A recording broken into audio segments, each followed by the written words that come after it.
Let me share the Yeah. So Ashush, presentation. yeah, go ahead.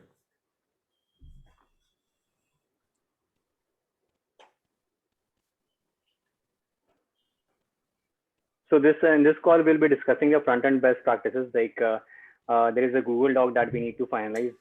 Ankit will be taking us through that, and then we'll have a short feedback session. And at last, we'll be highlighting our new contributors in the call. Ankit, you can take over.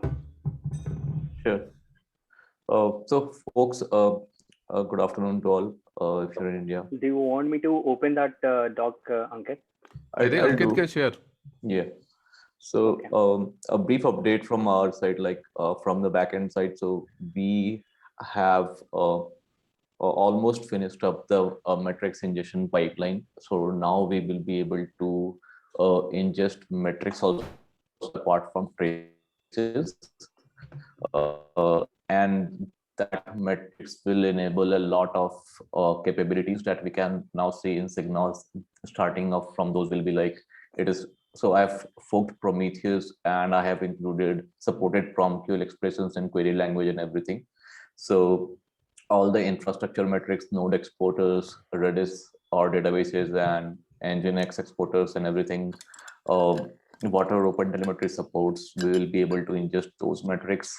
Any custom metrics that are generated from within the application using the SDKs, that also will be ingested. And so likewise, so like I said, so any metrics of all sorts that will be able to ingest now. And we will probably we'll start testing it now, and by a week or so we will be able to merge it to the production. Okay, and then yeah, so the front end development will start. So before that, we wanted to finalize some of the good practices, because uh, number of contributors to the project will also increase probably in the next 1 month. And given 5, 10, or 20 contributors contributing the same part of the code, it should be looking like a homogeneous project and not different, not mix and match of different practices and different things that they follow at their organizations. So wanted to, I started a brief discussion on a Google Doc around the best practices that other open source projects follow and what we can take from them, and how we can keep the at least the front end part for now streamlined, so that like removing the technical depth of the past and making it a good framework so that more components and modules can be built in the upcoming month. One of those modules, as I said, will be like a custom dashboard that if let's say suppose anyone wants to plot any metric or data, so he should be able to just click on a plus button and something like that, and a Grafana like panel will come up where he should be able to plot any of the metrics that he's ingesting. So any and set of those charts, he can put it up in a simple dashboard so that he can refer it to it later. So that module has to be very much pluggable and modular, as in it should be very much reusable inside the code. The next would be like we'll have to check with the retry alternatives of different modules also. Like it will be calling many APIs of the backend will be called, and if someone feels the data is not plotted, and if the chart or the API of one plot fails, so the other plots or the charts do not get affected due to that. And obviously the amount of data that now they might have, or the concurrent connections they might not have, will be throttling to the neck. Okay. The another set of modules that we'll be building in front end probably after 2-3 weeks will be around the alerts section. Okay, so we'll have a set of managed alerts, and again there was a request in error logs UI, so that we will have enable a custom page where we'll see all the error logs coming from the backends and at a single place, and they should be able to go to from metrics to traces very smoothly from there to debug where are the errors coming from. Sure. So regarding that, so we delved down into a couple of things, like we discussed a couple of things with the help of Yash, Rahul, and Palash. We were discussing a couple of things in the front end. So Palash, are you available there? Would you like to share some thoughts around that? Will you be able to share your It would be good to share the docs and then like maybe go through the points. Sure. So Palash will be able to do that, or shall I?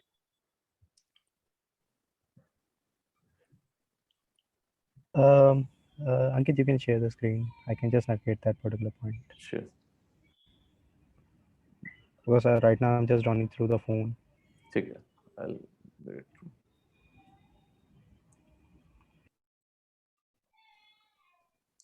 So this is what we'll be trying to Okay, you finalize. can like zoom in a bit. Okay. Yeah, this is good. Pranay, you have shared the link on the chat also, right?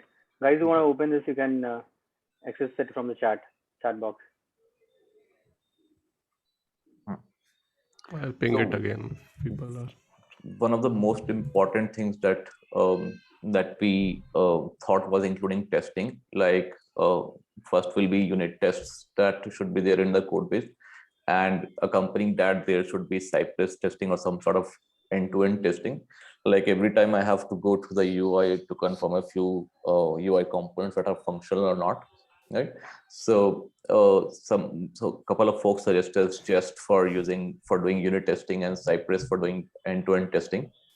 The other things were around the CI/CD checks or whenever using the GitHub Actions. So there are things like ESLinting tools are there that we tried to include. I guess Nidhi tried to include ESLinting tools, and there were discussion around using SonarQube versus Deep Source as tool when we merge any PR or before merging the PRs. CodeCove was another tool that we can use to show code coverage and how all of these are there. One thing I really liked was, so this is the contributing guidelines that we try to follow now. And yeah, so the Elastic UI components guideline, I think was good. So it gives a basic practice of how to manage styles, right? How to manage styles, HTML and all. Like a few of the things that I liked was like they should avoid using any whenever possible, and giving a proper naming convention to things like whether you should be using underscore in the name and nomenclature or you should do camel casing, like destructuring and all, right? So this is one of those things that I liked, and we can include that into our project. Ankit, I think we can also take feedback from people in the call if they have anything to add Yes. on like each of those sections. Yes. So I just gave a brief about what all things we are looking into. Yeah. So there were a few suggestions like using styled components whenever possible, leveraging TypeScript strictly, right? And I'll start by going through a couple of things that were suggested by other folks. Like Dipankar, you suggested Radix UI. Can you talk about that? Like, Sure. So what you think or what you like about the Radix UI, and what things do you think can be used here? So the benefit of Radix UI, I think, is that it's completely unstyled, first of all, and it's built in the mind of accessibility and extending it to any style we want. So Radix UI works best with Stitches. Stitches is a new way to style your library. Its API is similar to styled components, but the benefit of using Stitches is that the components you build have zero runtime, and there's no prop interpolation. So it actually doesn't have that much amount of runtime. And even in terms of performance, it's more performant than styled components or any of such libraries. And Code Sandbox and Vercel are actually integrating it into their design system. So Stitches is this CSS in JS Yep. thing, right? Okay. Yep. And also, we can actually extend these components to any other component we want, and it's always going to be extended. There's no I don't know what the exact word is, but you can easily do all the things that you want. I think it is still relatively new project that may guide us through some of the bottlenecks that we might face when using it. So Dipankar, have you used it in anywhere, or you just like saw it? Yep, I use it Yep. So we are actually building a UI component library, and the most important thing that we want is, suppose we are building a UI library according to our design system. But if our client is actually using it to build, for example, a Zoom UI from our own base UI, so he or she should be able to extend it without any like without any problems. And that is actually happening with the case of Stitches. We tried using other CSS and JS libraries too, such as Twind, Material UI, and all that things. But at one point of time, they become really bulky in size and they cause a lot of performance problems. Okay. Okay, we might look into it. Thanks for giving us. So Lalit, you were talking about using Dependabot. Yeah, so essentially in lot many open source projects, this is just Dependabot essentially updates the dependencies and send the PR for that upgrading the dependencies. Usually package upgrade is sort of a manual. So it removes or frees up the time of maintainers or contributors from upgrading the dependencies for backend, front end, and all sort of packages in a code base. So I guess there was a PR that was released, so it used Dependabot to suggest changes, right? Yeah, I mean, it sends the PR for upgrading the dependencies. It has bit more features, but prominently people use it for maintaining their package dependencies on the front end and in a similar way on the back end. So it sends the PR for us to be reviewed. And if we like based upon the configuration, we can like merge it. We can send some. There are some more stuff we can do along with the dependencies. Yeah. Most probably just to upgrade the version of the package.json, right? Yeah. I mean, that's the prominent purpose for Dependabot. So Rajdas is not here, right? I guess. So Rajdas suggested a few of these libraries, I guess, but they were not completely removable. So we might break a few of the UIs if we try to remove all those things, right? Yes. The basic library that Raja is trying to remove is TypeScript. So do you remember? So was it doing it manually or was it doing it via some tool? Not sure of. Means actually just gone through the list. Raja is trying to remove TypeScript. Yes, but in the future we have a plan just to integrate those libraries also. That's why I just suggested that particular libraries in the comment. I thought some things were already being used that he suggested to remove. Yes. Right. Yes. .env we are using, and in the future we have also planned just to integrate the test. Acha. Okay. So, and what about linting to Spalash? Do you have any discussion there? Linting we can actually use ESLint and Prettier. These two tools are quite good. Means they have Rajdas just like joined. Okay. Hi Raj. Hey Raj, can you hear us?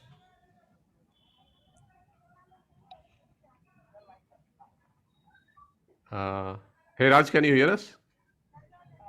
Hi Pranay. Hey, thanks for joining in. We are just discussing something which you had mentioned in a issue. Ankit, you want to go through again? Sure. Hi Raj. So you mentioned a few of the unused libraries from the backend and the front end that needs to be removed. Was it done using any of the tools, or it was just a suggestion based on what you used? I have used a tool called DevCheck. So Okay. this tool will give you some of the packages which are not used, Okay. but few packages we need like Webpack, as I mentioned, Webpack Dev Server. These are ignored. If you can see the commands, three packages are ignored, but other packages are like not ignored. So we need to remove these packages. Okay, got it. Okay, so I guess a layer of manual inspection will also be needed on top of these suggestions. Yeah. Right? It was working, by the way, so I ran the front end and all. It was running fine. Without after removing all of these, right? You shared the builds, yeah, right? After removing this. Cool. I just run the npm run command, not the Docker. Achha. Only npm run. Did build successfully build? Yeah, build was fine. You can see in the pipeline also. Right. Build I'm seriously shocked. Means you have removed the TypeScript, but we are means in each every file we are using TypeScript. Yeah, I think we'll have to verify this again. Let's Right. Maybe we can manually check this again once. Sure. Yeah. So I have added one more check. So in future, anyone pushes like by mistake, it will detect that CI will detect the unused packages. And so Dipendra, you were saying something on commit lint check. Can Dipankar or Dipendra? Yes. Dipendra or Dipankar? Dipankar. Oh, sorry, man. Dipankar. So basically, like when a lot of committers are there, a lot of contributors, they just seem to like adding a feature. They will just do like, I've added one feature, something in the commit message. So there's something called as commit lint convention. I think you have added it there, where you use certain keywords, such as you're adding a new feature, you use feat. Then under the brackets, you add that feature, which component you have added. And for adding test, you can use test as the keyword. Like you probably guys know that thing. Yeah, so right? so we were using that convention thing that was suggested by Lalit. So conventional commit seems to be doing that part of the work, like adding some keywords.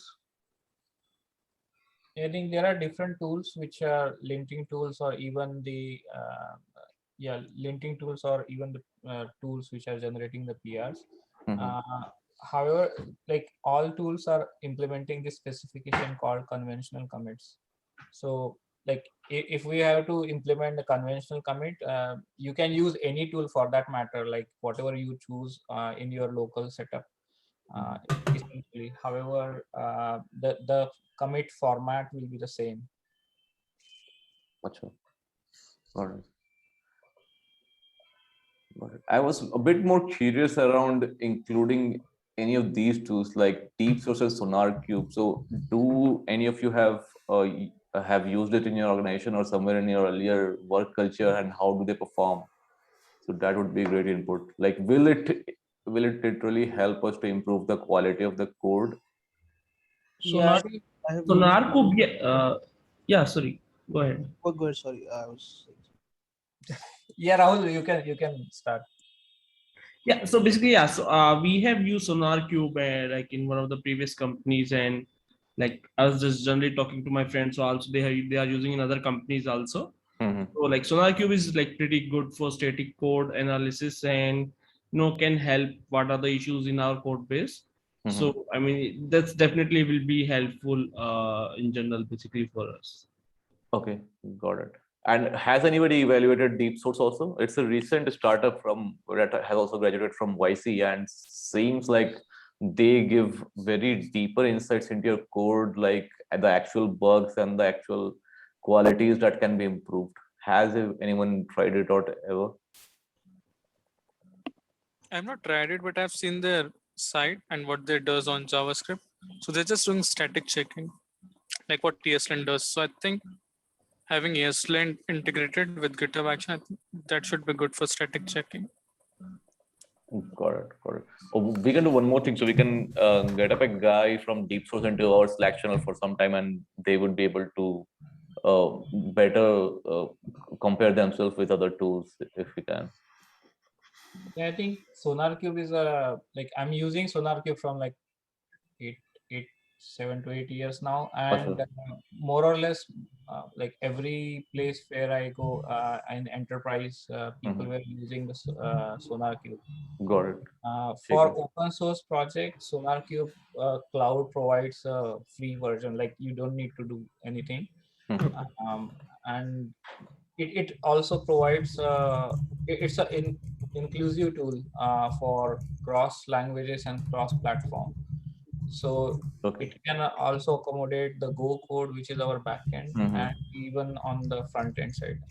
I don't know much about the DeepSource. I have not explored it, but that's and it provides you the common industry-wide accepted norms for the code basis with SonarQube.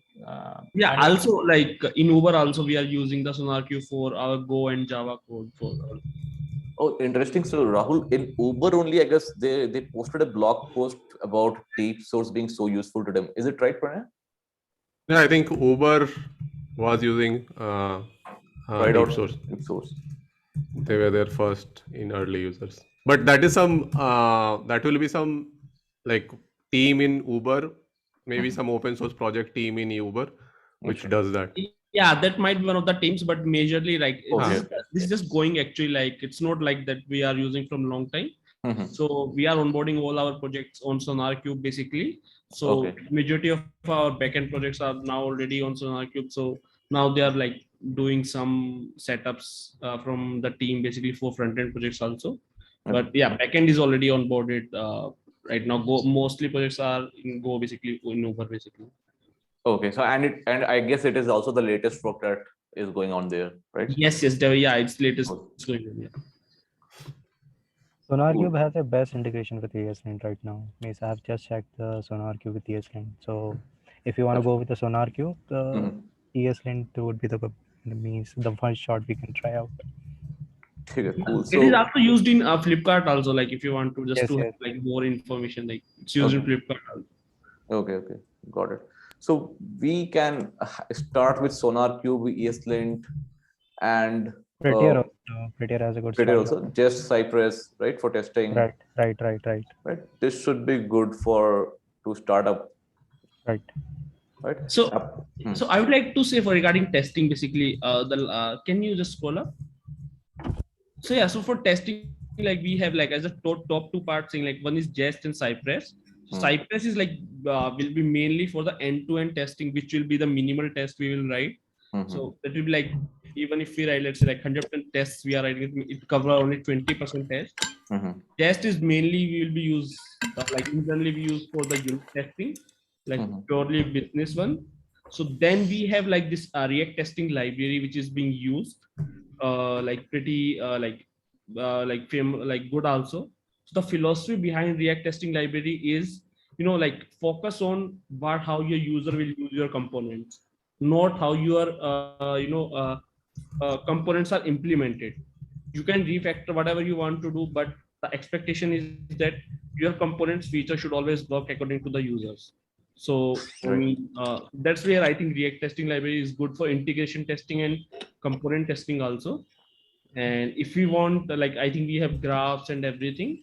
So like I think U-Book will also be pretty helpful, so that in none of the PRs, any of the like screenshots will break or anything like that. Sure. Okay, so sorry, Rahul. So how is RTL different from Cypress? So okay, so Cypress is actually running. So Cypress will do actual testing. It's actually run a local server, go to one of the URLs. It's like completely. It will actually use. It will open a proper browser and doing everything. Okay. While React testing library is just it's just like similar to like if you are mocking, lots of mocking is involved. For example, if you are testing a component which are like even let's say calling two API, you can mock the data of two APIs and actually can test it. So it's where mocking is involved and not actual server is being spinned and everything, while Cypress is actually doing the like complete opening of the web page through a browser and that's the. Rahul, is this the right link? If you can check, I have like added a comment in the doc. Yeah, can you open it? I think testing library is the one. Can you open it just? Ankit? Yeah. It's by Can't See Dots. Can't See Dots, right. Yeah, this one is only, yeah. And it's pretty easy to write. I mean, because the user testing is focused more on the text only. So all the testing is done by through text only basically. So it's like easy also. I mean, we are like Uber is also integrating this library also. And like in general, like I also really liked the basic philosophy, like because you're actually not caring about the implementation. So you can refactor your code multiple times, but expectation is that feature should don't break, and like do whatever you want, don't break the features. Right. For the past few times while merging the PRs, my foremost concern is around that. Like if somebody has included in, I just check whether the Docker builds and the UI, the different modules or the UIs are rendered properly. So that's where I think we can, like writing this test will help us a lot. And we can like have a code like PR like guidelines where that every PR should, if any test is needed from all of the four, you write all those tests, and without that we can't approve or something. We can like do something, a process like that. I think the fundamental thing is what we need to decide is what is going to be our test pyramid. So right. Jest seems to be a unit testing, which is a de facto for any React system. Yes. Then Cypress is end-to-end testing, meaning like you are testing the whole system as compared to the component or a module, which again makes sense. And we also use the same tools, Jest and Cypress. For RTL, I have explored it a bit, but I don't know whether like that should be a component testing tool, or is it going to be a unit testing again, like where it fits it's basically a component and integration testing. So I will give you the alternate versus. So the like alternate of RTL you go is enzyme basically, but enzyme is basically focused on the implementation part, but it's again similar component and integration testing. So you can say like RTL is an acceptance testing for the component, right? So it's like a black box. It's treated as a black box rather than relying on the implementation details. Yes, it's a black box. It's like basically a user user behavior testing. Basically, you don't worry about what's inside. It's what's exactly outside. Yeah, that's right. And the next point I wanted to make across the selection of the tools is we need to be cognizant about the licensing terms which every tool brings in. And that also impacts on our own licensing. This may not be that much. I think it's still significant even for an open source project, because when any of the vendors or potential customers for Signos as a company, people select, they will definitely go through the legals, and that legals needs to verify all those things. So we need to be a bit more cognizant about that fact. Yeah, thanks for bringing it up, Lalit. I think it's a very important point. Pranay, did you make a note of it? Yeah, I'm just adding in the licensing of all the tools. Yes. And apart from so these are the tools that we need to add so that we can get better tests and we can have better checks. So another thing that concerned me was around like the coding practices that we use, like somebody uses camel cases or something, or the way that we write code and the styles that we use. So did anyone have a chance to go through the Elastic UI guide? Yes, I have read all the points that is shared by the Elastic. I think it will be, it's it will be too much diverse. I mean, we can write it down manually in a doc, basically separate doc. We can have set examples, like you use camel case always, use always these structuring do and don'ts basically. Like I remember, like during one of the first companies I joined, like we have a straightforward like a guide. There's no argument on it. Once we have decided, you have to follow it, and because of that, I will tell you, the whole code base looks like same. You can't exactly tell who has written which code, because like it's so much hard, like reviewed with dedication, and like it looks exactly same. How do we make sure that every PR does it? So that has to be a manual intervention or check, or something we can do around that also. Like we can start with manual and then we can try to automate it. I mean, we can try to find multiple like either libraries, or we can try to build ourselves. But I mean, we can start manually and share those with reviewers, like whoever will be reviewing the code. I think usually the way it is, we need to be again, like we can start in a lighter sense, the way Rahul suggested, and we can use the Elastic one as a guidelines. Right? Or inspiration, and these things matter, and this can be integrated within our tool chain, all these guidelines through the ESLint, or even there are the automation tools. Like for example, a pretty simple one is the editor config, right? Everyone must be aware of editor config. Yes.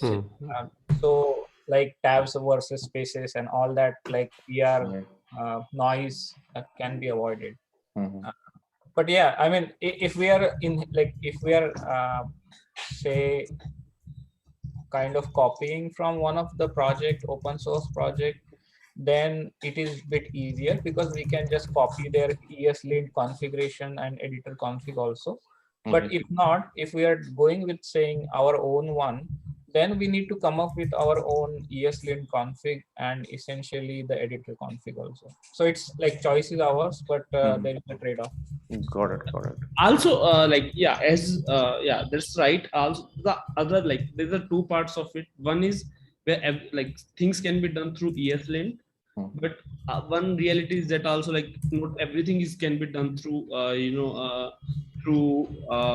basically ESLint. That's where I think manual guidelines will part of it. We can try to minimize it like as small as we can and maximum ESLint so that automation will be easy always. For example, like don't write many big components. Like sometimes what we use is like 400 lines, 600 lines of single components we have, or a single functions, right? Like a function is like 100 lines bigger. So these are like, I think more on the like a manual side, basically, that try to go as modular as you can, or like as smaller components as you can.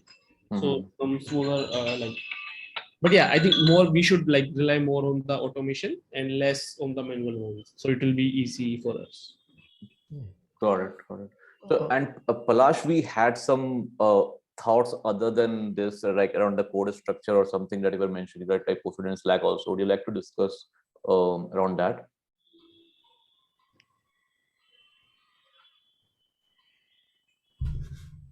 Palash, you there?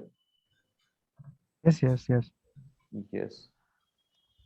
So one point that actually I was just mentioning, that refactoring means refactoring a project means right now there are no components. We are just dumping a whole code in modules. Means there is no reshareable code that we are trying to share between the different kind of modules. So then one point, that particular point I want to share that. And another point is that we are not using any we are not leveraging the property of a TypeScript. We are just dumping the property of any there should be a strict type checking between the components. So that's another point that I want to share. And have you written this in the doc anywhere? No? Not in the doc, but I've just over the over the Slack channel. Okay, yeah. So like pull it from the Slack channel and paste it here. Okay, just give me a minute. I'll do it. Yeah, Ankit, also a quick time check. It's 4:40. Yeah. So maybe 5-10 minutes more. 5 minutes. Yeah. So I have one more thing, like container security thing. Like we're not scanning the images right now. Scanning. So as there is Snyk that does some better scanning that is pre-built with Docker, right? I'm not sure. I heard about Aqua Security and also about Treeviews. Sync does with the Docker Hub. Okay. So this is like a standard security check, right? For the containers. Yeah. Okay. Vulnerabilities and CVA.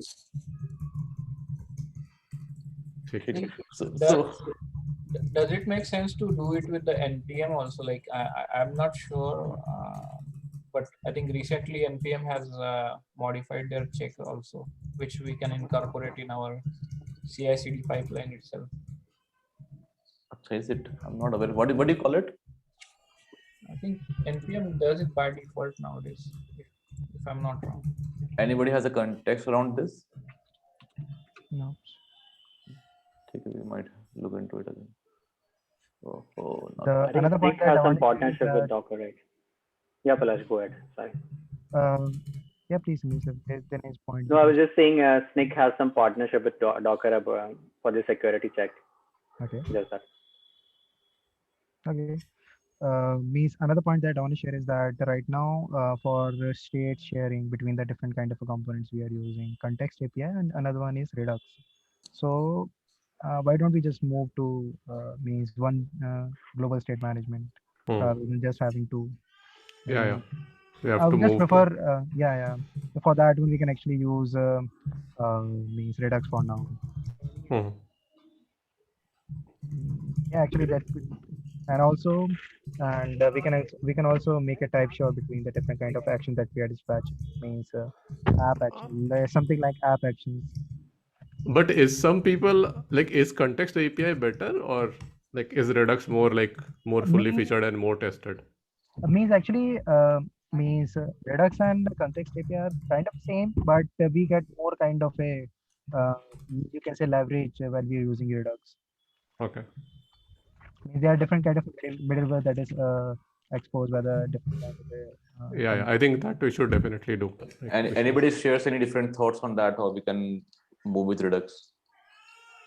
I think Redux is a matured one.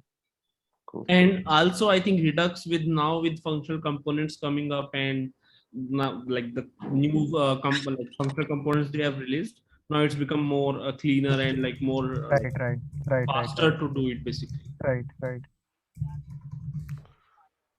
Okay, so another thing that Pranay wanted to discuss was like this only. So like Elastic has some guidelines that we talked that we'll put up some of the basics from the Elastic style guides and guides, and we'll pull those things up along with our own guidelines into this doc. Okay, and we'll maintain it over here, and we shall try to maintain a set of tools also that we are using here. So this should be the single source of truth for any contributor that wants to abide by the structure that we follow. So are we going with like we'll like define our own styling guidelines, start with some basic ones as Rahul was suggesting, and then maybe evolve it. Yeah. And also there is a one link that I have shared in the project guidelines with the components of Avatar. Means the pattern that they have followed is quite good. Means the testing, the component, and all the types. So where does it come in our pipeline, Palash? Where will it be working? Means while refactoring the component, means how the project should be structured to have a good project. So is it kind of a like a check kind of a tool, or no, it's not a check. It's just a pattern that we try to incorporate while developing a component. Got it. It's kind of a pattern that we can incorporate into our project. Means because right now there are no components. I just see one modal component, and means kind of a means you can say how the testing pattern should be included. So I am again a bit wary that multiple tools and multiple audits might still create confusion. These are not means these are just pattern only how to develop. Okay. Not a tool, not a Got it. Just a pattern only how to develop a component. Okay, so we will try to include if any of the patterns that we want to follow into our guidelines. Right. There are two patterns that I have shared over the chat. One is shared by the Dan Abramov only, means kind of a presentation and container pattern component. So you said that there were two component patterns, something like that blog you shared, right? Yes. Just recently I'm sharing over the chat also. Right. Anybody has thoughts about that one, like how does two component work? Do they follow about anything around rules around the component? How do we structure them or write them? Kind of a smart and dump means presentation and container components. Container component just try to build the logic, and present and dump component just to reflect the data that we try to show. And smart components can be means structured in such a way that where different kind of a logic we can easily transfer. Means from the container components. Any views on this, Lalit or Rahul? Anybody? Or anybody else? Sai? Okay, I guess. Yeah, I think. I think let's go ahead. I think rest of the discussion, I think it would be very useful if people have time, and like if they have another thoughts on this, they can input on the doc itself, so that we can do more async collaboration rather than having everything on the call. But I think this is pretty good, right? I think lots of different views and how to structure our project better. So thanks a lot for this. Yeah, thanks Ankit for taking us to the doc, and thanks everyone for giving their inputs. For the next section, if we want to hear any feedback that you guys have for any pointers for us, like anything around contributor experience or the project, any feedback that you guys have. Ankit, if you're sharing something, it's not. Yeah, sorry. Or you want to first highlight the contributors? So okay. So we have with us new contributors, Vimal Raj, Tony. I think he helped us translate our README to Chinese. That's a big, because we have been getting a lot of traffic from Chinese developers. So that's very helpful for us. And I think welcome Rahul to the contributor list. I think today only your PR got merged, so I put you up on the slide at the last moment. So welcome to the contributor club. And also we want to highlight Lalit and Rameshwar. I think so giving us so Lalit and Rameshwar have been like giving us lots of good feedback on how to structure the project. So we had a call with Rameshwar also a few days and like like last week, Yeah. or and then we got lots of inputs on like how to monitor the like do frameworks for performance monitoring. And so actually we have to like do one more deep dive session on this. So we will schedule that soon, and then we'll I think Rameshwar will help us on how we can put out the framework on how we should test the different performance parameters, right? Because as we were discussing that Signals is a project which people run in their infrastructure. So the amount of footprint it adds in the infrastructure is also very important, right? So thanks Rameshwar for that. And on that line, so as we discussed, so I started preparing some guidelines or kind of a framework. Yeah. But I'm just holding back for that, having that architecture deep dive session. So We'll once I get to know exactly what are components and how those are getting used, so that will be then it will be make more sense to have well understood approach for the framework when I understand entirely how the entire ecosystem. I'm just thinking that I think we can do something like office hours. I think Lalit was also suggesting that, like, because community call is like every month, which is like slightly broader. But if you have very specific thing, I think that was a suggestion, like Lalit, that Yeah, that's the one. Yeah. So if we, maybe Ankit, we should schedule a office hour sort of session with Rameshwar. Maybe it will be slightly smaller audience because it will be very specific. But it will be like we can keep it open for others to join because it will be architectural and will be very informational for others too. We will keep it open for that would also be good. So office hours is a good suggestion, and yeah, I think put the link on Slack channel and then anyone can join if they want. That would, I think that would be. So Ankit, let's take up it like in the coming week or so, right? Depending upon Rameshwar's like availability, and yeah, Lalit also had like lots of inputs on like how we should have the governance. So we are still discussing it over a talk there. And one thing I think which we also need to do better work on, how do we recognize contributors who are not just code contributors. So this was, I think, a very good point mentioned, Lalit. Lalit, do you have any other projects which you see how people encourage non-code contributors, for example, design, marketing, which you're suggesting was pretty interesting, but I didn't see, like I don't have, so for example, knowledge on how do other people recognize this? I think there are multiple ways. So, for example, like I am pretty much heavily involved in the Kubernetes community and CNCF projects, more or less. So there are different office hours or even the recognition channels, even on their Slack, where they recognize and highlight the people and along with their contributions.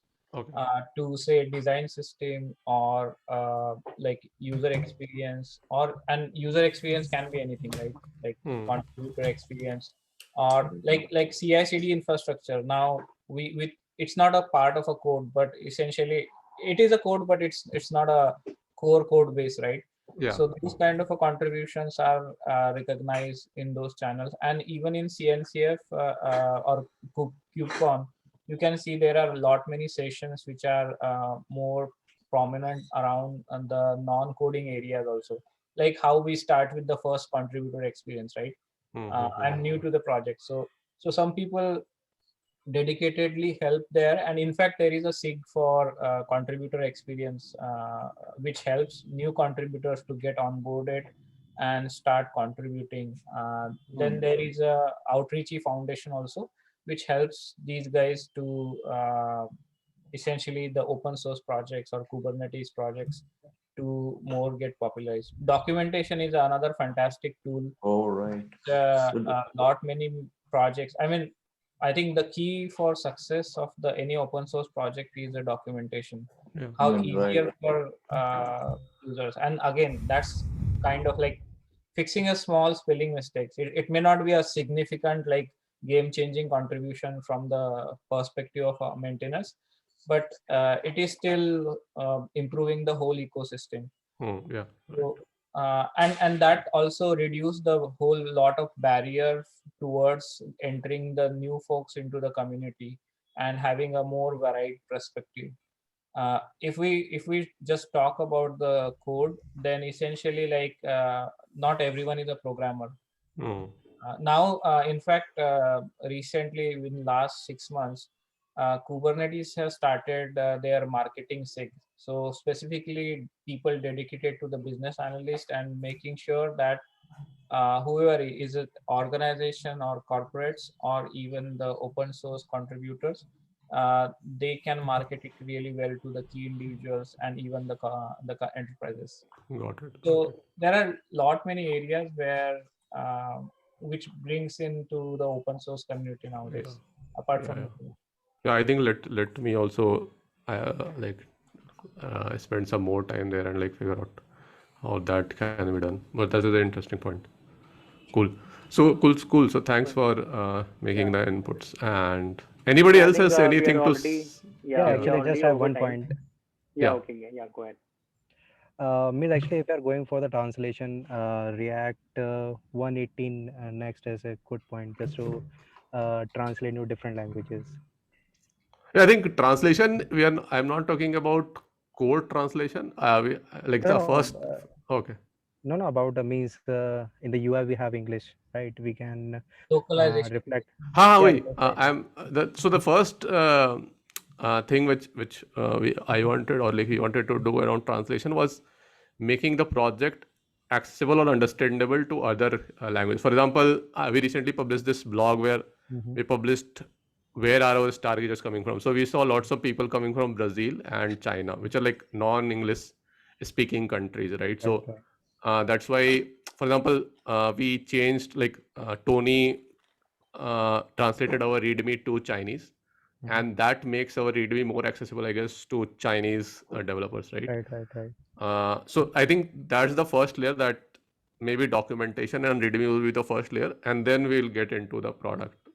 I think that's my thought initially. Yeah, how difficult is it here to add other languages? It's JSON only.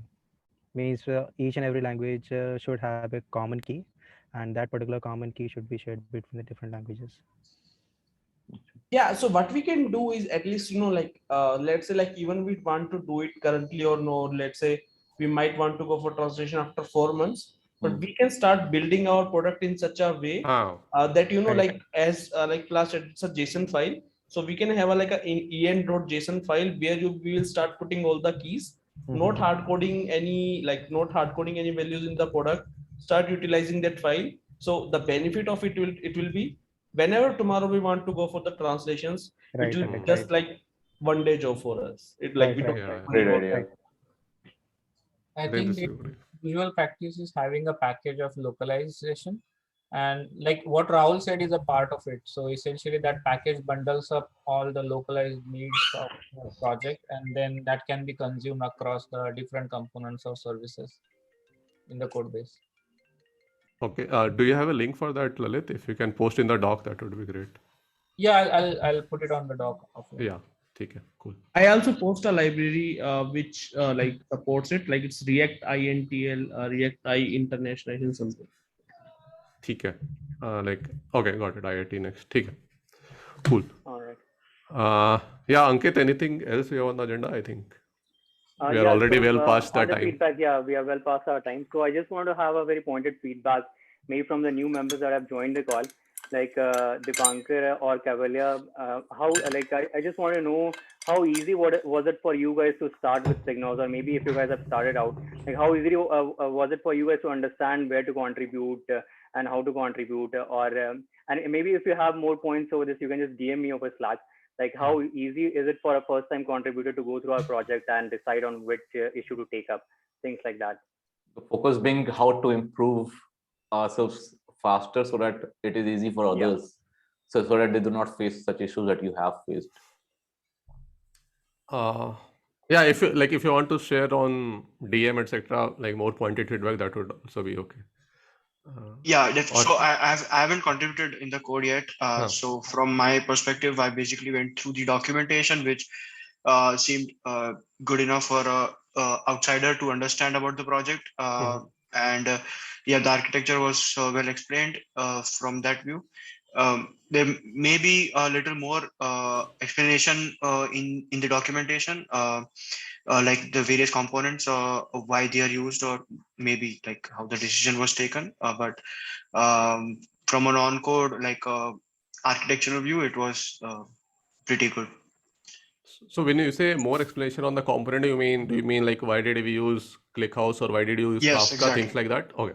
Yes. Got it. That would be good. Okay, I think we are done, Pranay. I think from our side. So thank you guys for attending the call. It was I think Ankit will take the front end best practice forward. So it was great having you guys having your inputs on the doc, and thank you for taking out time on a Saturday and joining the call. And so have a next great time weekend. Pranay will not tweet the link. Yeah, so I don't know if you guys